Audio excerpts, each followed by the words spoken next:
നമസ്കാരം. കഴിഞ്ഞ കുറേ ദിവസങ്ങളായി ഈ ഇന്ത്യൻ മഹാസമുദ്ര മേഖലയിൽ ഇന്ത്യ നോട്ടാം പ്രഖ്യാപിക്കുന്നുണ്ട്. നോട്ടാം പ്രഖ്യാപിക്കുന്നു, അത് പിൻവലിക്കുന്നു, വീണ്ടും പ്രഖ്യാപിക്കുന്നു, വീണ്ടും പിൻവലിക്കുന്നു. അങ്ങനെ 3-4 തവണ ആയിട്ടുണ്ട്. നോട്ടാം എന്ന് പറഞ്ഞാൽ നമുക്കറിയാം, നോ ഫ്ലൈയിങ് സോണായി പ്രഖ്യാപിക്കുകയാണ്. അതായത് എയർമാൻമാർക്കുള്ള, വിമാനം പറത്തുന്നവർക്കുള്ള ഒരു മുന്നറിയിപ്പാണ്. ഈ പറയുന്ന പ്രദേശത്തു കൂടി നിങ്ങൾ ഈ സമയത്ത് വിമാനം പറത്തരുത് എന്നാണ് ആ നിർദ്ദേശത്തിലുള്ളത്.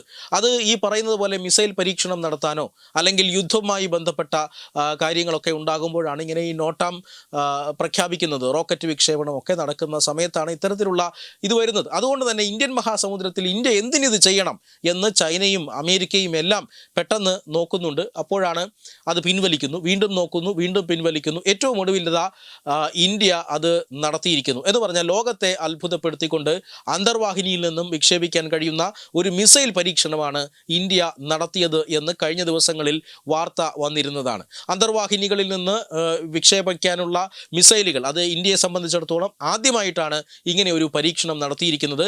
ആദ്യ പരീക്ഷണം ആണ് എങ്കിൽ കൂടി ആ മിസൈൽ അത്ര നിസ്സാരക്കാരനല്ല എന്നുള്ളതാണ്. 3500 കിലോമീറ്റർ പരിധി ആ മിസൈലിനുണ്ട് എന്ന് പറഞ്ഞാൽ അന്തർവാഹിനിയുമായി ചെന്ന് പാകിസ്ഥാൻ്റെ ഏത് പ്രദേശത്തെയും ആക്രമിക്കാനുള്ള കരുത്ത്, ചൈനയുടെ ഏത് പ്രദേശത്തും എത്തിച്ചേരാനുള്ള കരുത്ത് ഇത് രണ്ടും ഈ പറയുന്ന മിസൈലിനുണ്ട് എന്നുള്ളതാണ് ഏറ്റവും പ്രധാനപ്പെട്ട പ്രത്യേകത.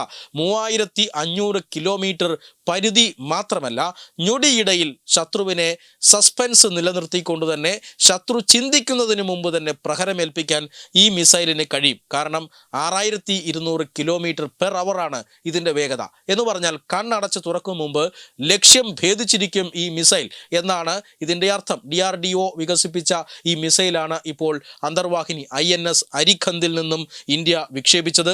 K4 സബ്മറൈൻ മിസൈലുകളാണ് ഇന്ത്യ ഇപ്പോൾ പരീക്ഷിച്ചിരിക്കുന്നത്. തീർച്ചയായും അത് പാകിസ്ഥാനെ സംബന്ധിച്ചിടത്തോളം അതുപോലെ തന്നെ ചൈനയെ സംബന്ധിച്ചിടത്തോളം രണ്ടു പേർക്കും അതൊരു താക്കീതാണ്.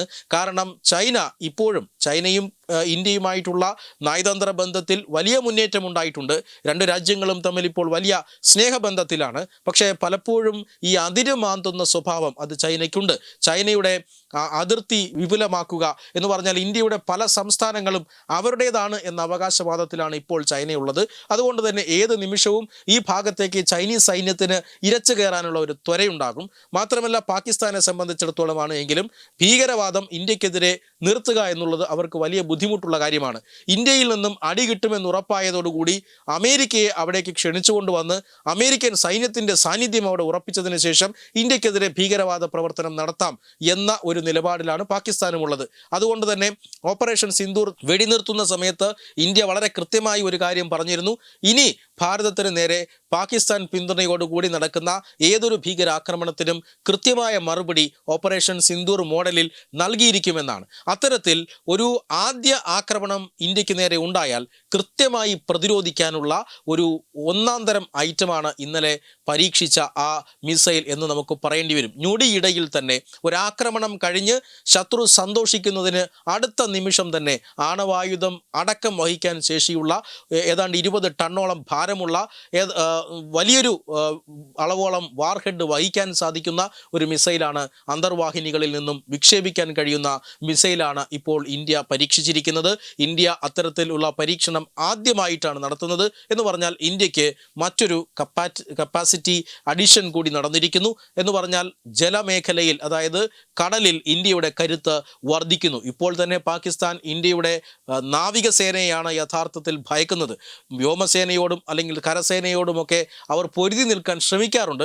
പക്ഷേ നാവികസേന, ഇന്ത്യൻ നാവികസേന എന്ന് കേട്ടാൽ പാകിസ്ഥാൻ അപ്പോൾ തന്നെ വെടിനിർത്തൽ വേണം എന്ന് പറയുന്ന ഒരു സാഹചര്യമുണ്ട്. അതുകൊണ്ട് തന്നെ നാവികസേനയുടെ കരുത്ത് കൂട്ടിക്കൊണ്ട് അന്തർവാഹിനികളിൽ നിന്നും കടലിനടിയിൽ ഒരുക്കിയിരിക്കുന്ന പ്രത്യേക പ്ലാറ്റ്ഫോമുകളിൽ നിന്നുമൊക്കെ വിക്ഷേപിക്കാൻ സാധിക്കുന്ന ഈ മിസൈൽ പരീക്ഷണം നടത്തിയത് ഇന്ത്യയെ സംബന്ധിച്ചിടത്തോളം കടൽ കരുത്ത് കൂട്ടുന്ന പ്രതിരോധ സംവിധാനമാണ്. വെബ് ഡെസ്ക് തത്തുമൈ ന്യൂസ്.